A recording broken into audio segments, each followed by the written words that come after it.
I'm at your service, Sir Knight. Is something troubling you? I wouldn't say it's troubling me exactly, my boy, but I've heard talk about the Sasso blacksmith and I'm losing sleep over. What talk might that be? They say they've heard him chanting when he tempers steel, and that nothing of his ever breaks. Using spells to strengthen steel? That sounds like old wives' tales to me. That's what they say. They say he's always muttering something, and if anyone catches him at it, he stops at once and gives them dirty looks. Maybe he's just praying. Well, he's getting help of some sort, whether it's prayers or something less holy. Well, if it's troubling you, go and have a look for yourself. Easy for you to say. I have too much work to do. And anyway, I can't just turn up asking questions. He wouldn't tell me anything. And, how could I help with that? Simple enough. Go there and find out if there's any grain of truth in it. I suppose asking costs nothing. Just don't ask him outright about any sorcery. Don't worry, I'm not that daft. Good, good. And don't worry.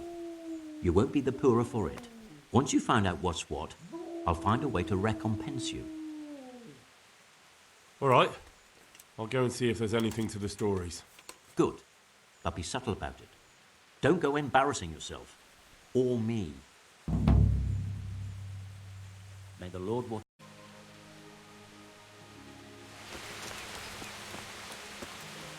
So, from the beginning. The sun sets out a... I'm honored that you should come to me. They say you're the best blacksmith in the whole region.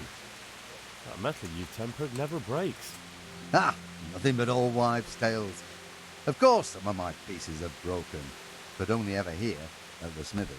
No one's ever returned anything for you to rework, though, have they? Not that I recall, but I can't remember everything. I understand. I remember...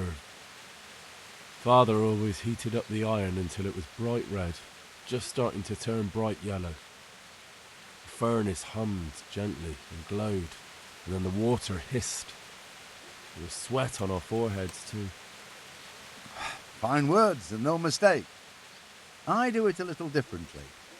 I heat until the metal is 2-3 shades short of bright yellow. I ease up on the bellows, and after a Lord's Prayer and a Hail Mary, off it goes into the water. It's strange to think that I'll never help him out with it again. Our forge will stay burned out forever, unless I go back to the trade myself. It would be a shame not to, lad. Working iron is a worthwhile thing. Godly. It makes life easier for folk. And, let's be honest, you can make a decent living doing it. Thank you. It was good to remember how my life used to be. Maybe you'll have the good fortune to return to your trade.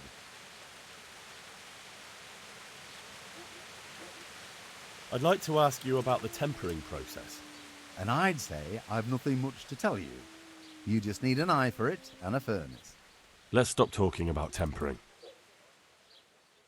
And when you quench, there's nothing special you do? Well, that depends. I heat it up again after that, but not so it starts to glow. I just hold it like this at the edge of the furnace for a while and then quench it again. You quench twice? Yes, although there's less quenching needed the second time. It doesn't get quite so hot. And how does that help? I don't rightly know. I found out about it by chance. I got caught short, needed to piss so bad I left the rod resting by the furnace by mistake.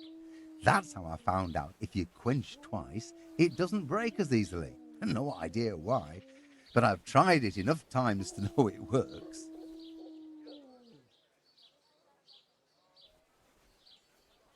I've heard it said that you're a warlock.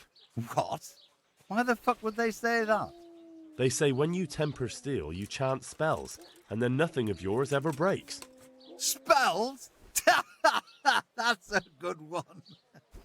It's no spell, just a rhyme to time myself so I don't hold the steel hair too long.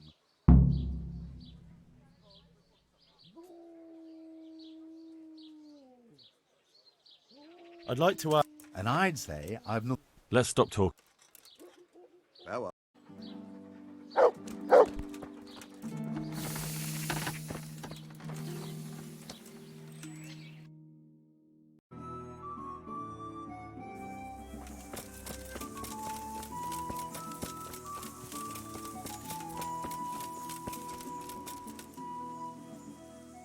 Good health to you.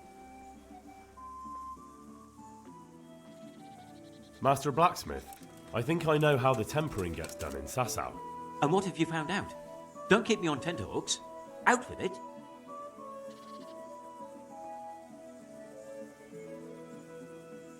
He heats it up to red, 3 steps away from yellow, and then stops heating, says the Lord's Prayer, and quenches. I'll be damned. That's pretty much what I do too. Except I just count. I'm just saying what I found out. That's as may be. But there must be something else he does differently if he does the quenching just like I do.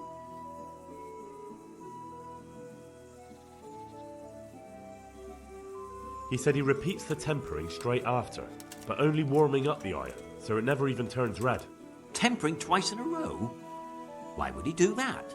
He said it happened by chance once, and he noticed it made everything stronger, so now he does it that way all the time. Well, there's no harm in trying it out, is there? Are you satisfied? You did what I asked of you, so I'm at your service. And here's something to keep you going. God be with you.